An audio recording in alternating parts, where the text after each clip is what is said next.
झारखंड की 81 विधानसभा सीटों पर चुनाव की घोषणा कर दी गई है। भारत के मुख्य निर्वाचन आयुक्त राजीव कुमार ने मंगलवार को नई दिल्ली में प्रेस कॉन्फ्रेंस करके झारखंड विधानसभा चुनाव की घोषणा की।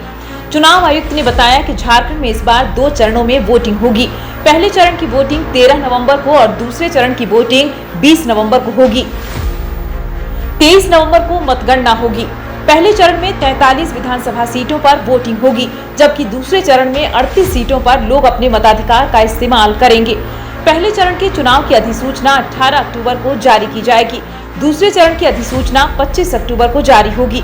पहले चरण के लिए होने वाले नामांकन की जांच 28 अक्टूबर को और दूसरे चरण के नामांकन की जांच 30 अक्टूबर को होगी। पहले चरण में नामांकन दाखिल करने वाले उम्मीदवार 30 अक्टूबर तक अपने नाम वापस ले सकेंगे, जबकि दूसरे चरण के लिए नामांकन दाखिल करने वाले उम्मीदवार 1 नवंबर तक अपना नाम वापस ले पाएंगे।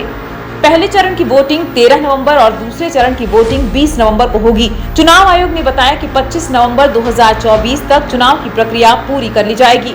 चुनाव की तारीखों के साथ ही पूरे झारखंड में आदर्श आचार संहिता लागू हो गई है। अब राज्य सरकार जनहित में कोई फैसला नहीं ले पाएगी, न ही सरकार का कोई मंत्री या विधायक किसी सरकारी सुविधा का लाभ ले सकेगा। इस तरह से झारखंड विधानसभा चुनाव 2024 की प्रक्रिया समाप्त होते तक चुनाव आयोग का शासन चलेगा। ट्रांसफर पोस्टिंग से लेकर चुनाव वाले क्षेत्रों में सुरक्षा बलों की तैनाती तक का आदेश जारी करने का अधिकार चुनाव आयोग को मिल गया है। झारखंड विधानसभा चुनाव 2024 में 2,57,78,149 मतदाता अपने मताधिकार का इस्तेमाल करेंगे। इसमें 1,30,65,449 पुरुष मतदाता हैं, तो 1,27,12,266 महिला और 434 थर्ड जेंडर वोटर हैं। पिछले महीने मुख्य निर्वाचन आयुक्त राजीव कुमार के नेतृत्व में चुनाव आयोग की टीम रांची आई थी। 2 दिन तक विभिन्न विभागों के पदाधिकारियों के साथ मैराथन बैठक की थी। चुनाव आयोग ने पुलिस एवं प्रशासनिक पदाधिकारियों के साथ साथ अन्य एजेंसियों को निष्पक्ष एवं पारदर्शी चुनाव कराने के लिए जरूरी तैयारी करने के निर्देश दिए थे। चुनाव आयोग की टीम में निर्वाचन आयुक्त ज्ञानेश कुमार और डॉक्टर सुखबीर सिंह संधू भी शामिल थे। चुनाव आयोग की टीम ने झारखंड के प्रमुख राजनीतिक दलों के नेताओं की भी राय ली थी और उनकी शिकायतें एवं सुझावों को भी सुना था।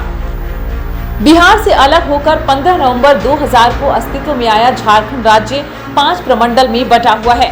राज्य में 24 जिले हैं। इनमें 81 विधानसभा सीटें हैं। संताल परगना प्रमंडल के 6 जिलों में 18 विधानसभा सीटें हैं।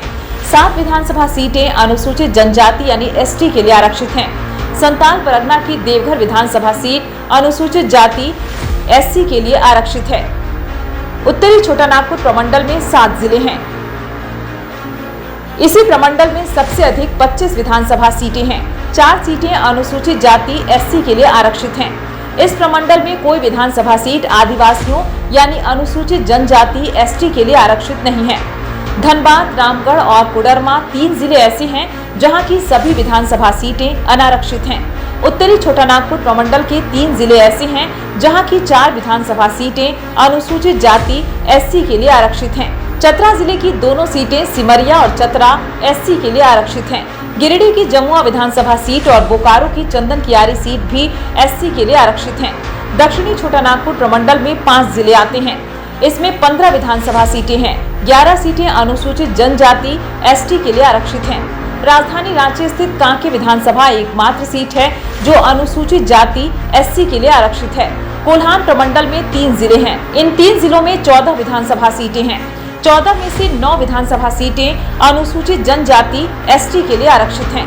जुगसलाई इस प्रमंडल की एकमात्र सीट है जो अनुसूचित जाति SC के लिए रिजर्व है। कोल्हान की तरह ही पलामू प्रमंडल में भी 3 जिले हैं, लेकिन इस प्रमंडल में विधानसभा की सबसे कम 9 सीटें हैं।